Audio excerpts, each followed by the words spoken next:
My naam is Bonita en ek wil vandag my haar in 'n kort pixie styl sny.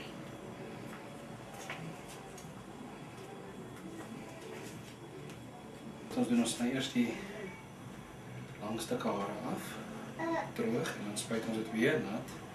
So met al daai blaaswerk om te vloed en jy daarom nie kan sny as jy styl.